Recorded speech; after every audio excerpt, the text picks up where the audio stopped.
월급날 통장에 돈이 들어오자마자 사라집니다. 생활비, 카드값, 월세. 남는 건 항상 없습니다. 하지만 모두가 그런 건 아닙니다. 여기에 비슷한 연봉을 받는 두 사람이 있습니다. 한 명은 3년 만에 목돈을 모았고 다른 한 명은 여전히 월세의 허덕입니다. 차이는 무엇일까요? 능력의 차이가 아닙니다. 바로 습관의 차이입니다. 부자는 하루아침에 만들어지지 않습니다. 돈을 버는 능력보다 더 중요한 건 돈이 붙는 습관입니다. 똑같이 벌어도 어떤 사람은 돈이 남고 어떤 사람은 새어나갑니다. 오늘 이야기할 네 가지 습관은 당신을 부자로 만드는 흐름을 시작하게 할 것입니다. 특별한 재능이나 큰 돈이 필요한 게 아닙니다. 오늘부터 시작할 수 있는 일상의 선택입니다. 첫 번째, 돈을 기록하며 흐름을 읽는 습관을 가져라. 돈은 흐름입니다. 어디서 들어오고 어디로 나가는지 기록하지 않으면 늘 부족하게 느껴집니다. 한 직장인이 있었습니다. 매달 월급을 받지만 통장에 돈이 남지 않았죠. 그는 한 달 동안 자신의 모든 지출을 기록했습니다. 결과는 충격적이었습니다. 매일 마시던 커피값만 한 달에 15만 원, 배달 음식이 20만 원, 충동적으로 산 옷과 잡화가 25만 원, 작은 소비가 쌓이니 60만 원이 사라지고 있었던 겁니다. 기록을 시작하자 놀라운 일이 벌어졌습니다. 별다른 노력 없이도 지출이 20% 줄어든 거죠. 왜일까요? 기록은 의식을 만들기 때문입니다. 이걸 정말 사야 할까? 한 번 더 생각하게 됩니다. 가계부를 쓰는 사람은 단순히 절약하는 게 아닙니다. 자신이 어디에 가치를 두는지 확인하는 사람입니다. 토스나 뱅크샐러드 같은 앱으로 매일 저녁 5분만 투자하세요. 주말에는 일주일 지출을 리뷰하고 월말에는 한 달을 돌아보세요. 돈의 방향을 아는 순간 통제력이 생깁니다. 보이지 않으면 통제할 수 없습니다. 하지만 보이는 순간 당신이 주인이 됩니다. 두 번째, 소비보다 투자에 먼저 돈을 써라. 부자와 가난한 사람의 결정적 차이가 여기 있습니다. 가난한 사람은 이렇게 생각합니다. 월급 받았다. 생활비 쓰고 남으면 저축하자. 하지만 남는 경우는 거의 없죠. 반면 부자는 이렇게 생각합니다. 월급 받았다. 먼저 투자하고 남은 돈으로 생활하자. 순서의 차이가 결과의 차이를 만듭니다. 부자는 돈을 소비가 아닌 투자로 봅니다. 새 옷이나 맛있는 음식보다 자신을 성장시키는 곳에 돈을 씁니다. 책, 강의, 자격증, 건강, 네트워크. 이런 것들에 먼저 투자하죠. 그리고 주식이나 펀드, 예금 같은 금융상품에도 월급의 일정 비율을 자동으로 넣어둡니다. 여기 실천 방법이 있습니다. 월급이 들어오면 10%를 무조건 투자 계좌로 먼저 이체하세요. 자동 이체로 설정해두면 더 좋습니다. 그리고 나머지 90%로 생활하는 겁니다. 처음엔 부족하게 느껴질 수 있습니다. 하지만 인간은 적응하는 동물입니다. 한 달만 지나면 90%에 익숙해집니다. 그리고 1년 후 당신은 연봉의 12%를 자동으로 모은 사람이 되어 있을 겁니다.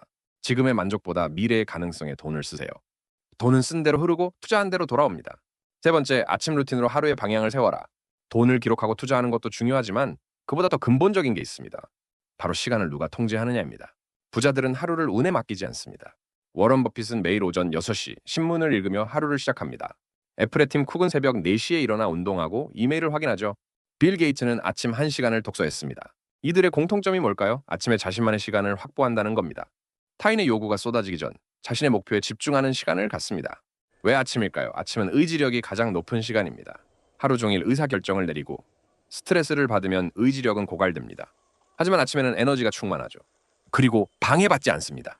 카톡도 전화도 회의도 없는 시간. 온전히 나만의 시간입니다. 구체적으로 어떻게 할까요? 간단합니다. 오전 6시에 일어나세요.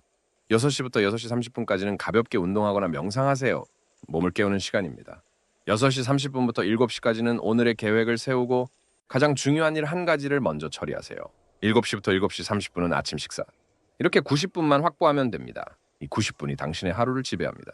아침을 지배하는 사람이 하루를 지배하고 하루를 지배하는 사람이 인생을 지배합니다. 시간을 통제하는 사람이 돈도 통제합니다.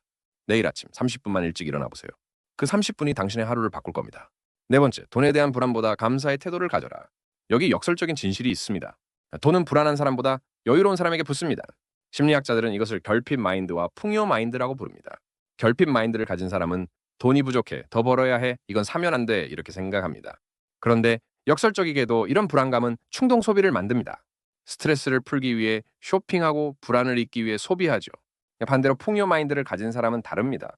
나는 이미 충분히 가지고 있어. 이 돈에 감사해, 더 좋은 곳에 쓰자. 만족감이 높으니 충동 소비가 줄어듭니다. 실제로 한 연구에서 감사 일기를 쓴 그룹은 그렇지 않은 그룹보다 저축률이 25% 높았습니다. 감사하는 마음이 돈을 지키는 힘이 된 겁니다. 실천 방법은 간단합니다. 매일 밤 잠들기 전에 오늘 감사한 것 3가지를 적으세요. 그중 하나는 돈과 관련된 것으로 하세요. 오늘 번 돈, 쓴 돈, 남은 돈에 감사합니다. 이렇게요. 작은 것에 만족하는 연습을 하세요. SNS를 멀리 하세요. 남과 비교하는 순간 불안이 시작됩니다.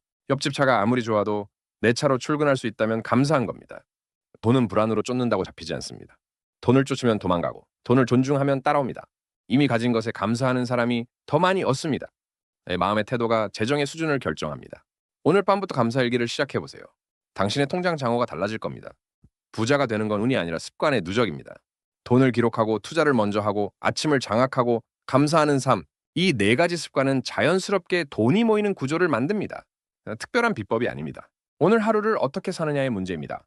당장 완벽하게 다 할 필요는 없습니다. 오늘부터 한 가지만 시작해보세요. 30일만 해보세요. 작은 습관 하나가 당신의 인생을 바꿀 겁니다. 부자가 되는 첫걸음, 오늘부터 시작입니다. 오늘 이야기는 여기까지입니다. 시청해주셔서 감사합니다.